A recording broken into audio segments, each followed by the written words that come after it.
What causes mood swings? What are things that impact how your body regulates its mood on a day-to-day basis? It's really easy to blame it on hormones or say, oh, she's just crabby because it's that time of the month.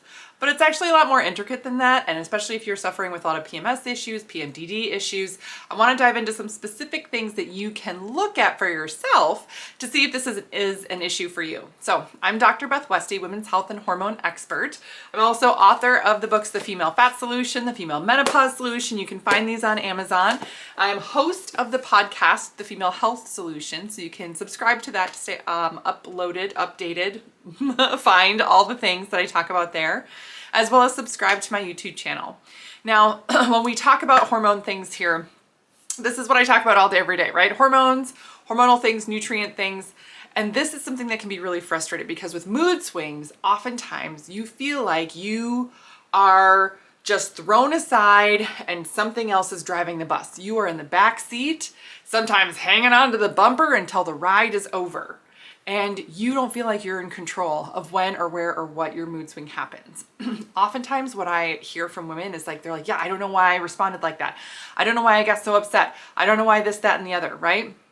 Now you can have an overall nervous system overload. And of course, the more stressed out you are, which is related to your inflammation response here, the easier it is to have your nervous system go on the fritz, and then you're gonna have a mood swing, right? So that is a little bit different than what we're talking about here. But if you do feel like you are completely exhausted, worn out, stressed out, touched out, and you can't get your nervous system to regulate, that's related to inflammatory reaction in your body, which is a part of, your mood swing. But realize like you would have to work on that and your hormones overall, because that also can disrupt your hormonal production and maintenance in your system, which also then can make the mood swings worse. So oftentimes it's more than one thing essentially that causes that mood swing. But where our brain goes is we're like, what's the one thing that's happening? What's the one thing going on? How do I fix this one thing? It's not one thing, right? It's more than one thing. So we need to look at all these different things to make sure we're addressing all of it, okay? So the first thing here, hormonal imbalance, estrogens, progesterones, androgens, right? Your DHEA, your testosterone. We find all those out by doing a Dutch test. So you can go below this video, click the link, learn how to get a Dutch test sent right to your house. You take the test, send it into the lab. We go over your results and talk about what we're seeing and what the next best steps would be for you and specific recommendations based on your customized report, right? So I love this Dutch test because it shows so much information.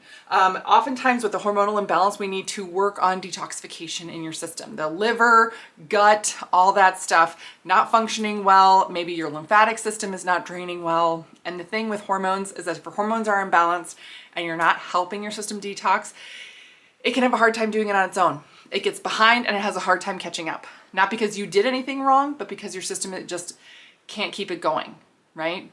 It's like trying to ride your bike and the brakes are being squeezed. You have to get the wheels to like spin like they should without anything interrupting it. So nutrient deficiencies. This is also something that we see on a Dutch test. We see your nutrient levels. So often I see people try to take different supplements or things like that, and without knowing if you're nutrient deficient, you can be taking something that, not that it would be bad, but maybe you're not, encompassing everything. It's like looking at, like you're in a boat and there's holes in the boat and you're like, oh yeah, there's some holes in my boat. I better fix those holes. But you got 10 holes and you're only fixing 3 of them. You gotta fix all of them. Otherwise water's still gonna come in. Nutrient deficiencies is a big one there. Protein, especially B vitamins, glutathione, big one there. Neurotransmitter deficiencies. Do we see neurotransmitter levels on a Dutch test? We sure do. We sure do. Again, one of the other reasons I absolutely love a Dutch test. If you have a mood swing, say you have some PMS or something like that, and you're like, oh man, it's really getting worse month to month to month. I don't understand why. What am I doing wrong? Well, neurotransmitters that you naturally have, serotonin, dopamine, things like that, are meant to help you feel happiness, joy, contentment, all those things.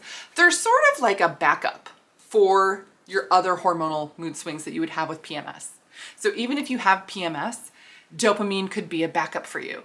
But if your dopamine is low, you don't have that backup, right? You don't have that other thing coming in to help you regulate. And that also means that on a regular basis, on a day-to-day basis, your mood, instead of being up here, is down here. So you can be like getting through the day, but you're not going to feel like your best self if you have these neurotransmitter deficiencies.